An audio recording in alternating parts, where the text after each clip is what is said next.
నేను గారిని ఏమడుగుతా ఉన్నా అంటే, మీరు రాష్ట్రంలో ఎవరైతే హైడ్రా కూల్చివేత పేదలకు ఇండియమని అడుగుతా ఉన్నారు, లేకపోతే రైతులందరికీ ఒకే విడతలో రుణమాఫీ చేయమని అడుగుతున్నారు. కానీ కొత్తగూడెం నియోజకవర్గంలో 800 మంది వెన్నెల నగర్ వాళ్లకు ఒకే విడతలో 5 లక్షలు ఇవ్వమని చెప్పి ఎందుకు అడగట్లేదని చెప్పి నేను ప్రశ్నిస్తా ఉన్నా. ఇంకా పచ్చి నిజం ఏంటంటే 828 మందికి డబల్ బెడ్రూములు నిర్మించకుండా గత పాలకులు, గత ప్రభుత్వము, ఇప్పుడున్న పాలక వర్గంలో ఉన్న కౌన్సిలర్లు, మున్సిపల్ అధికారులు, రెవెన్యూ అధికారులు పచ్చి మోసం చేశారు. కొత్తగూడెం సాక్షిగా, కొత్తగూడెం ప్రజల సాక్షిగా ఇంత పెద్ద మోసం చేస్తే నిర్మాణాలు జరగకుండా అన్యాయంగా వాళ్ళంతా చిట్టీల మీద ఏ హక్కుతో అప్పుడు వాళ్ళు రాసిచ్చారు. ఇప్పుడు ఎట్లా మీరు పాలక వర్గంలో, మున్సిపాలిటీలో కౌన్సిలర్లుగా చలామణి అవుతున్నారని అడుగుతా ఉన్నా. మీకు దమ్ముంటే ఇంకా 3 నెలలే మీరు ఉండేది. ఈ 3 నెలలలో మీరు దమ్ము, ధైర్యం ఉంటే, మీకు చిత్తశుద్ధి ఉంటే, 5 ఏళ్లు గెలిచాము, మంచి చేయాలనుకుంటే ఆ 828 మందికి ఎలా చేయగలుగుతారు అని నేను ప్రశ్నిస్తా ఉన్నా.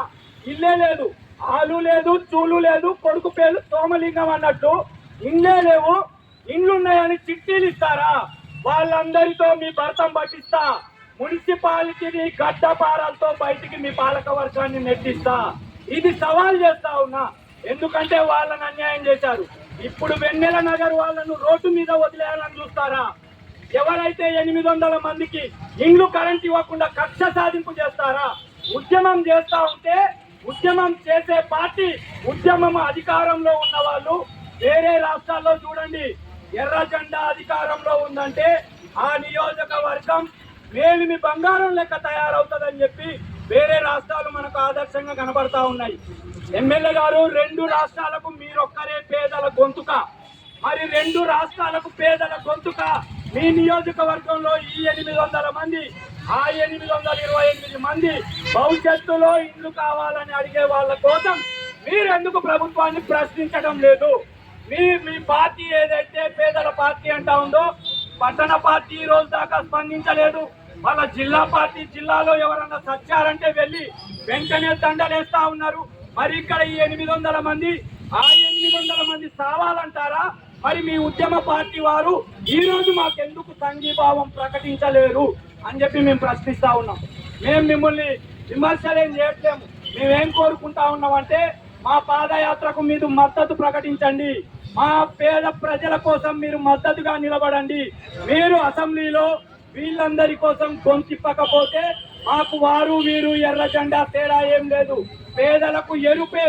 అందుకే ఈ రోజు ఎరుపేసుకొని రమ్మని చెప్పాము. ఈ ఎరుపు సాక్షిగా మీ ఇండ్ల ముందు ఆందోళన చేయడానికి కూడా వెనకాడం. కానీ మాకు ఇంకా మీ మీద గౌరవం ఉంది. పేదల గొంతుక ఒకే ఒకటి గెలిచింది, అది 119 స్థానాలు గెలవాలని కోరుకునే వ్యక్తులం కాబట్టి ఇంకా విజ్ఞప్తులు చేస్తా ఉన్నాము. మీరు ఇప్పటికైనా, మీరు గతంలో వనమా గారు చేసినట్లు, గతంలో జలగం గారు చేసినట్టు, గతంలో కోనేరి గారు చేసినట్లే నేను ధర్నా చేస్తే ఆగ్రహం వ్యక్తం చేస్తా, నేను ధర్నా చేస్తే ఆ సమస్యలను పరిష్కరించను, నేను ధర్నా చేస్తే వాళ్ళందరూ ఎలా నా దగ్గర రాకుండా సమస్యలు పరిష్కరించుకుంటారు అని మీరు కంకణం కట్టుకుంటే వారికి మీరికి పెద్ద తేడా లేదని చెప్పి నేను ఈ సందర్భంగా మీకు తెలియజేస్తా ఉన్నా. మీరు పేదల నాయకుడైతే దయచేసి రండి, ఈ 800 మందికి హామీ ఇవ్వండి, ఆ డబల్ బెడ్రూమ్ వాళ్ళకు హామీ ఇవ్వండి. భవిష్యత్తులో 36 వార్డుల్లో నిరుపేదలందరినీ కదిలిస్తాం. ఎర్ర జెండా నోరు మూసుకుంటే ప్రజలే ప్రతి ఒక్కడు పోరాట యోధుల్లాగా బయటికి తీసుకొస్తామని చెప్పి ఈ సందర్భంగా తెలియజేస్తూ, ఈ పాదయాత్రను కష్టమైన నష్టమైన కలెక్టరేట్ దాకా కొనసాగిద్దామని చెప్పి మీ అందరికీ తెలియజేసుకుంటూ, మనకు ఎవరి మీద కోపం లేదు, ఎవరి మీద ప్రేమ లేదు. నువ్వు ఇస్తే ఖచ్చితంగా నువ్వే మా దేవుడివి. కొంతమంది ఏం చెప్పారంటే, మున్సిపాలిటీ ఆఫీస్కి వెళ్తే కౌన్సిలర్లంతా వెన్నెల నగర్ అని నువ్వెందుకు పెట్టావు అని అడిగారు. నా కొడుకు పేరు వెన్నెల లేదు, నాకు ఇంకో కొడుకు పేరు వెన్నెల లేదు. వెన్నెల అంటే ప్రపంచానికి వెలుగునిచ్చే వెన్నెల.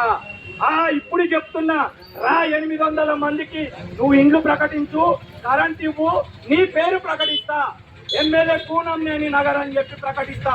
నేను కాదు, ఈ ప్రజలు ప్రకటిస్తారు. లేదు మున్సిపల్లో ఉన్న పాలక వర్గం వచ్చి ఈ సమస్యలు పరిష్కరించి బోర్డు పెట్టుకోండి. బోర్డులతో మాకు వచ్చేదేమీ లేదు, మాకు కావాలి అక్కడ ఉన్న సమస్యల పరిష్కారం అని చెప్పి ఈ సందర్భంగా తెలియజేస్తూ మీ అందరికీ అదే చెప్తా ఉన్నా. ఎవరు ఎవరికి ఎక్కడ రాజులు కాదు, చాలా మంది వెళ్ళిపోయారు మహనీయులు. ఏదైతే యూనియన్ కొమరయ్య ఉన్నారో వేల లక్షల మందికి నాయకుడు ఇవాళ మన మధ్యలో లేడు. మరి అట్లాంటి నాయకుల మనం వాళ్ళని ఇన్స్పిరేషన్ గా తీసుకొని ముందుకు కదులుదామని చెప్పి తెలియజేస్తూ ఈ పాదయాత్రను కొనసాగిద్దాం.